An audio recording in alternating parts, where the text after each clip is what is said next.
Dans la première partie de cet épisode, nous avons passé en revue les différentes réglementations, dispositifs et acteurs de la mobilité employeur en France.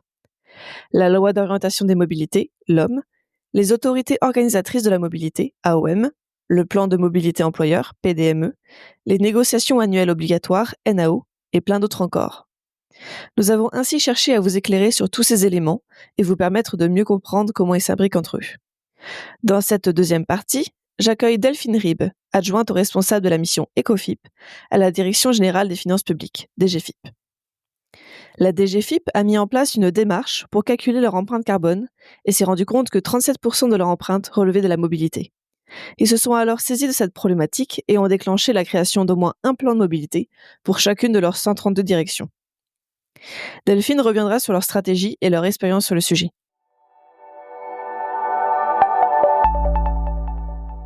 Bonjour Delphine, pouvez-vous vous présenter ainsi que la Direction générale des finances publiques, DGFiP ? Oui, bonjour. Donc, je suis Delphine Ribes. Je travaille à la Direction générale des finances publiques, qui est une direction qui appartient au ministère des Finances et qui est très connue en fait pour recevoir les usagers qui ont des questions sur leurs impôts des particuliers ou alors les entreprises pour des questions sur l'impôt sur les sociétés, la TVA. De manière générale, les citoyens et les usagers nous connaissent sur ces missions-là, mais on en a d'autres. Moi, je travaille dans une mission qui est dédiée à la transition écologique et donc qui se déploie sur tout le territoire, on est une administration à réseau puisqu'on se situe dans tous les départements de France. Merci. Pour mieux comprendre votre démarche, pouvez-vous nous expliquer les enjeux de la DGFiP en termes de mobilité durable ? Oui, bien sûr. L'enjeu de la DGFiP, il existe déjà de par sa taille et sa structure, puisque je le disais, nous sommes une administration à réseau. Ça veut dire qu'on a une direction dans chaque département. Et on a 2000 sites qui sont sur tout le territoire, dont les DROMCOM. On n'oublie pas. Ça veut dire qu'en fait, on a énormément d'emprises immobilières, on a énormément de déplacements de nos agents qui se rendent sur leur lieu de travail. On est plus de 93 000 agents à la DGFiP. Et donc, du fait de ces effets de volume en termes de ressources humaines et bâtimentaires, par exemple, ça fait qu'on a énormément d'enjeux, notamment sur la mobilité et notre empreinte carbone liée aux déplacements, soit déplacements domicile-travail et soit les déplacements professionnels. Merci. Quelle a été votre démarche pour prendre en main le sujet de la mobilité durable au travail ? Alors, dans un premier temps, on s'est basé sur les circulaires qui ont. Attends, je vais la refaire, je la refais. Donc, dans un premier temps, on a pris en considération les circulaires sur la gestion des mobilités qui étaient sorties, je pense, en 2020 ou 2021 et qui donnaient un cap pour tous les ministères, toutes les administrations. Donc nous, on est une direction du ministère des Finances, donc évidemment qu'on l'a pris en compte et qu'on a fait en sorte de répondre aux attentes, aux cibles, aux indicateurs et à ce qui était demandé. Et ensuite, on a essayé d'adapter ça à notre réseau et puis à notre direction, la Direction générale des finances publiques. Comme on a énormément de directions, on en a plus de 130 et qu'on a 93 000 agents, il fallait voir comment on pouvait déployer tout ce qui était mobilité et les enjeux liés à la mobilité en fonction de nos ressources humaines et nos ressources budgétaires. Merci. Quelles ont été vos actions pour travailler sur les déplacements professionnels qui correspondent à 20% de vos émissions sur la mobilité ? Alors, par rapport aux déplacements professionnels, on a une obligation qui est liée à la circulaire du 21 novembre 2023, qui donne aussi un cap à tous les ministères en matière de mobilité, c'est-à-dire déjà verdir notre parc. On a pas mal de véhicules thermiques. L'idée, c'est de passer déjà aux véhicules électriques. Alors, ça dépend aussi des territoires, parce quand on a un véhicule électrique, il faut aussi des bornes pour recharger ces véhicules. Il y a des territoires où il y a des bornes qui ont été installées sur certains sites.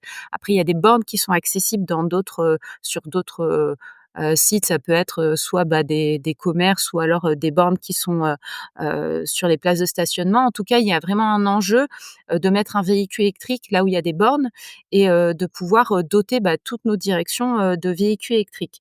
Ensuite, c'est de pouvoir permettre à nos agents de pouvoir conduire ces véhicules électriques. Quand on a l'habitude de conduire un véhicule thermique, conduire un véhicule électrique, c'est assez particulier. Donc, il faut former les agents. à la conduite de ces véhicules électriques. C'est aussi un enjeu et il faut donc je le rappelle, on est 93 000 agents. Alors il y a pas forcément 93 000 agents qui conduisent et qui ont la qui ont envie de bénéficier, d'un véhicule de service. Pour autant, il faut qu'on ait, la capacité de former les agents qui veulent, utiliser un véhicule de service. En toute sécurité, puisque la sécurité des agents, c'est primordial, heu, au-delà de tout ce qui est verdissement. Ensuite, donc on est, nous, on dote aussi nos sites de bornes électriques, mais ça a aussi un coût et puis c'est, les bornes électriques, il faut les installer en toute sécurité. Il faut aussi, privilégier la sécurité des sites puisqu'on reçoit beaucoup d'usagers. Donc en fait, il y a beaucoup d'enjeux qui sont mêlés, mais on est sur une très bonne trajectoire puisque c'est des indicateurs qu'on suit et qu'on doit rendre, au secrétariat général de Bercy. On n'est pas les seuls à devoir donner, ces indicateurs, par exemple le nombre de bornes électriques. Il y a nos collègues des douanes, nos collègues de l'INSEE. Enfin, c'est des données qui sont vraiment, en tout cas, très bien suivies et qui sont communiquées. Donc, on a, déjà, la nécessité de pouvoir mettre à disposition de nos agents, des mobilités un peu moins carbonées. On leur met aussi à disposition, par exemple, des véhicules à assistance électrique pour leur permettre d'aller d'un site à l'autre.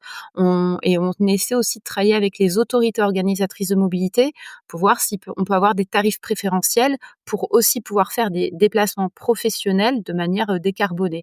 L'idée, c'est de fournir un maximum d'offres pour essayer de générer, en fait, l'envie de nos agents de se déplacer autrement. Merci. Ensuite, les déplacements domicile-travail correspondent à 80% de vos émissions sur la mobilité. C'est donc un grand challenge à relever. Qu'avez-vous mis en place pour traiter ce sujet? Oui, tout à fait. Alors effectivement, les déplacements domicile-travail, c'est vraiment un grand enjeu à la DGFiP et je le rappelle, c'est du fait de notre réseau puisqu'on a 2000 sites qui sont sur tout le territoire. Donc on a des territoires qui sont très urbanisés, d'autres où c'est des territoires ruraux, où il y a parfois aussi des territoires en montagne, bord de mer, etc. Enfin bon, c'est vraiment tout le panel de la géographie française et on sait que sur nos territoires, l'accès aux mobilités douces, il n'est pas identique. On a des départements, des régions où il y a des difficultés à avoir un transport ferroviaire qui soit de qualité ou en tout cas qui permette à notre agent de se déplacer d'un point A à un point B en toute sécurité et d'arriver au travail à l'heure, puisque c'est l'inquiétude forcément de nos agents. Et on a des territoires où, par exemple, ne serait-ce qu'avoir accès à un bus ou alors à un stationnement sécurisé en vélo, c'est assez problématique. Donc déjà, nous, on doit avoir un état des lieux assez précis. Il faut partir d'un état des lieux précis, savoir dans quel contexte sont nos directions. Est-ce que c'est des directions qui bénéficient de transports en commun décarbonés ou est-ce que c'est des directions qui ont plus de difficultés à permettre à leurs agents de pouvoir se déplacer sur le territoire autrement qu'en voiture? Il y a vraiment des territoires où malheureusement, pour l'instant, c'est quand même la priorité, pour accéder le plus rapidement à son lieu de travail, ce qu'on peut comprendre. Donc l'idée, l'idée déjà, c'est d'avoir un très bon état des lieux et une fois qu'on a fait cet état des lieux, on a aussi l'outil des plans de mobilité qui nous permet de faire une photographie qui est sur un site et en fait, pour nous, la maille la plus précise en termes et la plus efficace opérationnelle en matière de transition écologique et de mobilité, c'est la maille du site parce que c'est là où tout se joue avec les territoires, les actions des partenaires, les actions des autres entités privées et publiques. Ensuite, quand on a fait aussi ce diagnostic, cet état des lieux des partenaires sur lesquels on peut s'appuyer, on peut essayer de déployer des solutions adaptées. Mais on peut pas proposer une solution, par exemple, à notre, direction régionale des finances publiques qui est en Nouvelle-Aquitaine à Bordeaux et la même à une direction qui peut être en Savoie ou en Corrèze. Ça n'a pas de sens. Donc déjà, il faut que nous, on puisse, adapter, en fait, les réponses qu'on va donner et les solutions qu'on va donner aux agents. Il y a aussi, un grand changement qui a eu lieu ces dernières années, depuis le Covid, c'est la mise en œuvre du télétravail. Mais c'est pas qu'à la DGFiP, mais mine de rien, on évite des déplacements. Domicile-travail, c'est un sujet aussi. Donc on sait que ça, on va en bénéficier, parce qu'on est en train de réaliser notre bilan de gaz à effet de serre. Le dernier avait été fait, sur l'année 2019 et on sait qu'on va avoir un effet de levier, parce qu'on évite justement des déplacements, en voiture ou en autre mobilité un peu carbonée. Donc voilà, il y a différents enjeux, mais nous, ce qu'on retient, c'est que le principal, c'est de faire un bon diagnostic et de pas essayer de mettre en œuvre des actions identiques sur les mêmes territoires ou les mêmes sites. Ça n'a pas de sens. Merci. Regardons de plus près la gestion de sa démarche, de sa pluralité d'acteurs et de sa pluralité de livrables. Comment avez-vous procédé pour organiser la démarche et le suivi? Tout à fait. Alors, Donc au niveau, de tout ce qui est mobilité, déplacement, domicile-travail qui représente 80 de l'empreinte du poste de mobilité dans le bilan gaz à effet de serre de la DGFiP et domicile-travail, on s'est engagé dans une démarche de réalisation de plans de mobilité employeur. C'est une démarche, qui a commencé à être envisagée en 2021. Donc c'était une démarche qui était même assez jeune, si on contextualise avec la démarche éco-responsable de la DGFiP, c'est assez concomitant et en fait, on n'avait pas d'expertise. Donc quand on n'a pas d'expertise interne, ce qu'on fait, c'est qu'on passe un appel d'offres, de manière à ce qu'on trouve un prestataire qui est en mesure de réaliser, une prestation qu'on ne sait pas nous faire. Donc là, pour le coup, c'était les plans de mobilité employeur. Le plan de mobilité employeur, donc qui est un diagnostic d'accessibilité, une enquête et ensuite un plan d'action. Donc on a passé un appel d'offres, un prestataire l'a remporté et donc nos directions, pouvaient faire appel à ce prestataire, donc sur une échéance qui était, on va dire, assez longue puisqu'on s'est donné 3 ans pour réaliser, un plan de mobilité par direction. Ça veut dire à minima plus de 130 plans de mobilité, ce qui est très, très ambitieux pour la DGFiP et ce qui est, je pense pas qu'il y ait beaucoup de directions qui aient fait la même chose. On est bien au-delà de 130 parce que les directions heu, ont vraiment apprécié la démarche et se sont lancées dans plusieurs plans de mobilité, pas qu'un seul. Et donc on a passé un appel d'offres et l'idée, c'est que nos directions puissent bénéficier de l'expertise d'un prestataire et puissent aussi, après internaliser la démarche, puissent comprendre comment on réalise un plan de mobilité, l'intérêt, quelles sont les étapes, le rétro-planning, qui on fait intervenir puisqu'il y a plusieurs acteurs, notamment dans nos directions. On va pouvoir faire intervenir, des secteurs logistiques, immobiliers, budgétaires.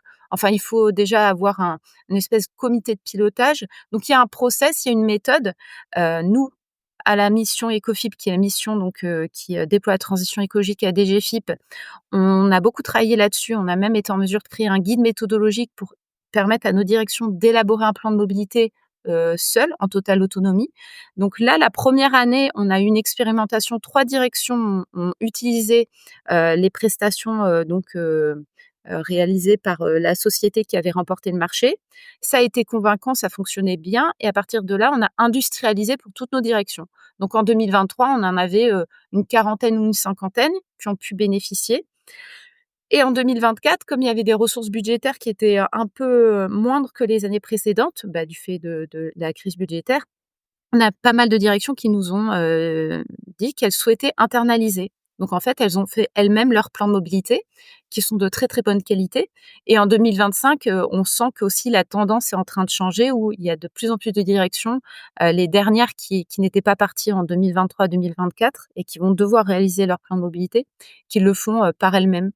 Donc c'est vraiment très intéressant parce qu'on s'est professionnalisé alors que, en fait, nos agents qui sont dans les directions, c'est pas leur cœur de métier et le plan de mobilité, c'est vraiment, une démarche, qui nécessite une expertise. Mais finalement, on voit bien qu'à la DGFiP, on est en capacité de monter en compétences sur, des, problématiques qui sont, pas du tout dans la formation qu'on a initialement ou dans les formations qu'on peut avoir en continu et moi, je suis très fière et c'est très satisfaisant, d'avoir pu voir, ces efforts et la qualité du travail rendu surtout. Merci.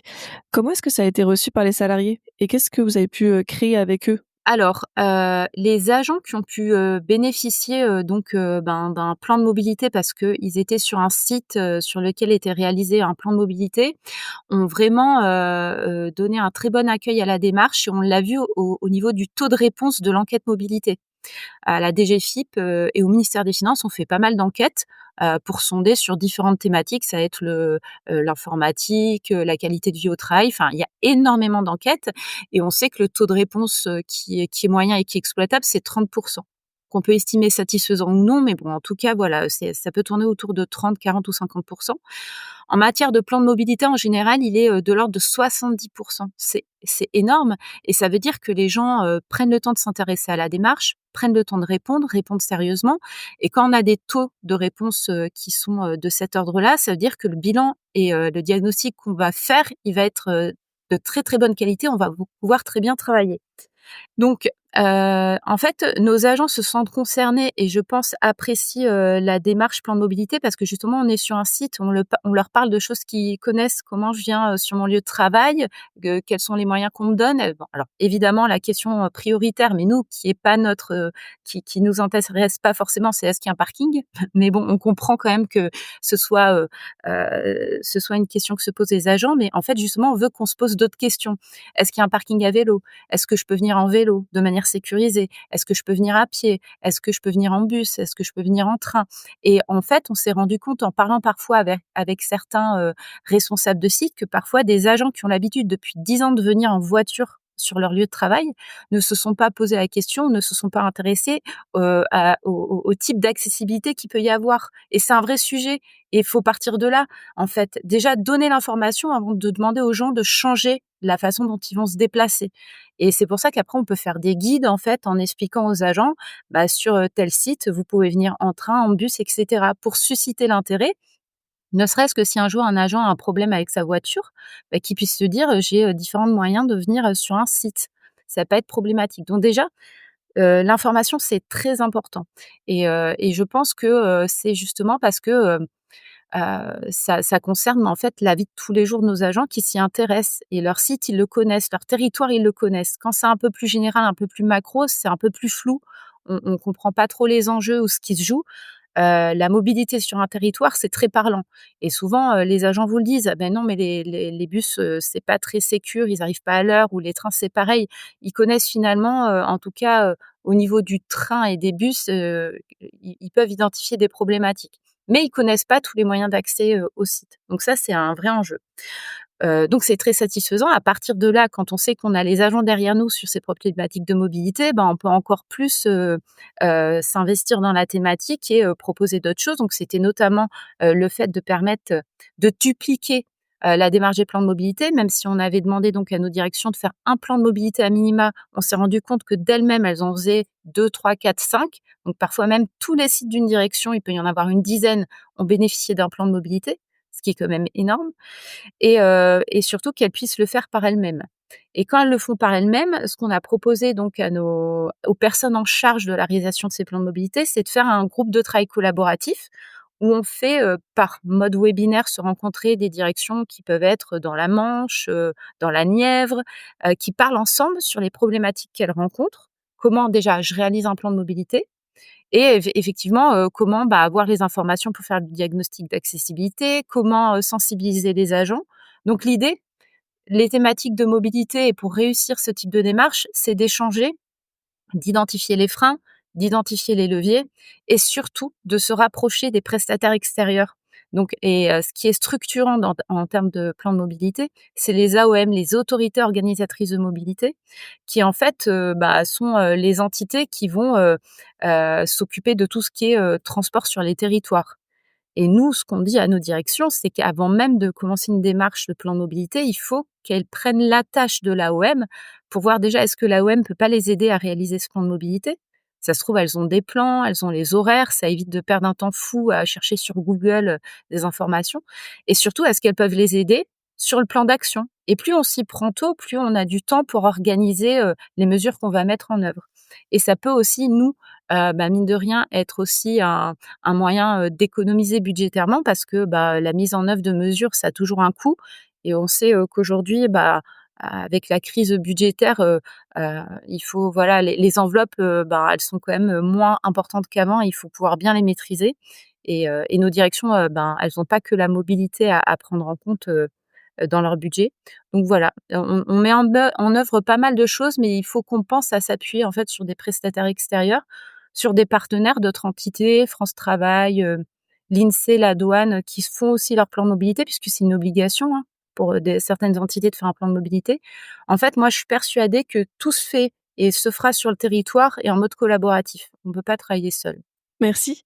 En conclusion, quelles sont pour vous les prochaines étapes? Alors, les prochaines étapes, en termes de mobilité et de plan de mobilité, c'est, déjà de pouvoir, s'assurer que, ben, 100 de nos directions auront réalisé un plan de mobilité employeur À la fin 2024, sur à peu près 130 directions, on en avait 90 qui avaient fait un plan de mobilité, donc on n'est pas loin du but. Alors c'est pas un indicateur pour un indicateur, mais c'est pour s'assurer que tous nos agents, en tout cas au moins sur un site à minima, ont bénéficié d'un plan de mobilité employeur pour montrer l'intérêt de cette démarche, pour aussi tester et voir ce qui peut se faire. Là, ce qu'on va avoir aussi, c'est le recul sur les plans de mobilité qui ont été faits en 2022-2023, parce que faire le diagnostic, c'est bien. Avoir un livrable, c'est très bien. Avoir un état des lieux qui est précis et de très bonne qualité, c'est très intéressant. Mais ce qui est important, c'est la mise en œuvre des mesures et voir leur effet. Parce qu'en fait, le but d'un plan de mobilité, au-delà d'être un plan de mobilité, c'est de diminuer l'empreinte carbone liée à nos déplacements dans le cadre de nos missions et de nos déplacements domicile-travail. Donc il faut qu'on arrive maintenant, nous, à identifier les mesures qui sont les moins coûteuses, si on peut, et les plus efficaces. Et on a parfois le sujet du covoiturage, c'est un vrai sujet qui est pas, spécifique à la DGFiP ou aux administrations, mais aux autres entités privées. C'est comment pousser les agents, les salariés à faire du covoiturage avec tous les freins qu'on connaît. Et on arrive à identifier des directions où ça a pris. Et donc là, il faut qu'on se concentre et qu'on se demande pourquoi à cet endroit ça a fonctionné. Est-ce que c'est parce il y a eu d'animation? Est-ce que c'était parce que, le prestataire a vraiment une plateforme de qualité? Est-ce que c'est parce qu'il y a de l'offre en termes de covoiturage? Donc voilà, il faut que maintenant, on aille voir les mesures qui ont été mises en œuvre dans les plans de mobilité et qu'on essaye de comprendre qu'est-ce qui s'est joué, pourquoi ça a marché. Il y a un sujet dans le plan de mobilité qu'on a identifié et qui était pas évident à la base, c'est par exemple les pauses méridiennes.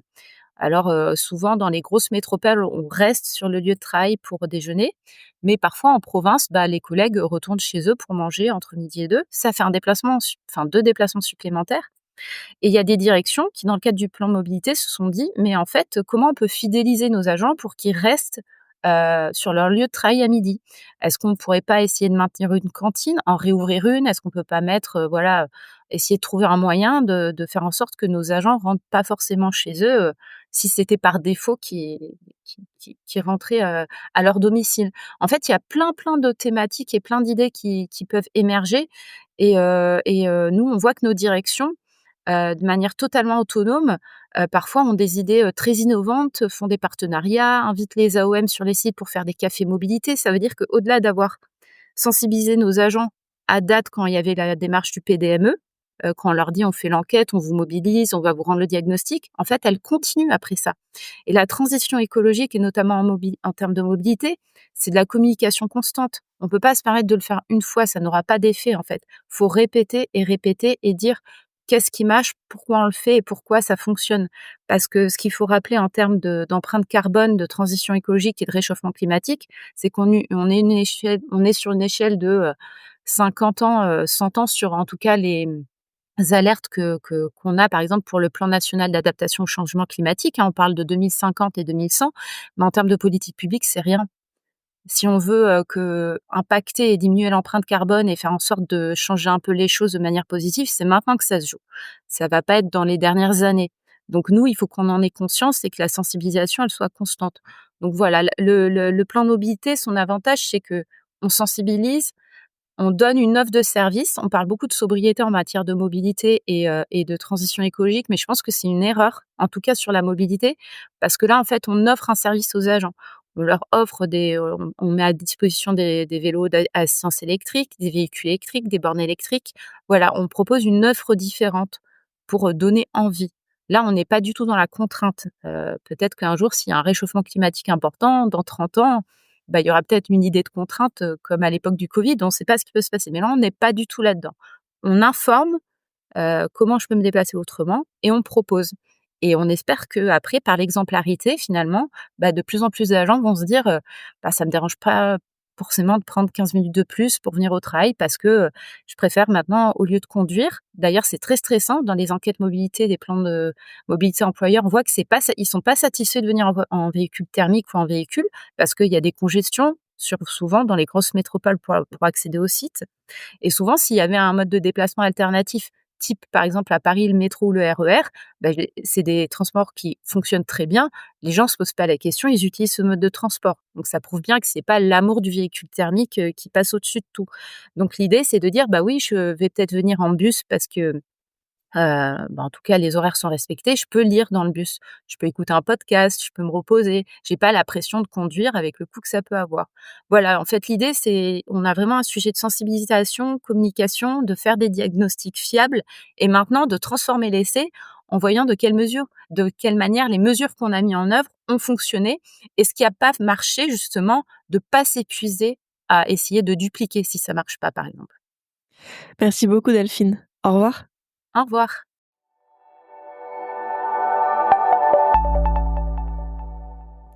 Un grand merci à Delphine pour ce retour d'expérience qui j'espère inspirera d'autres structures à se lancer dans la démarche.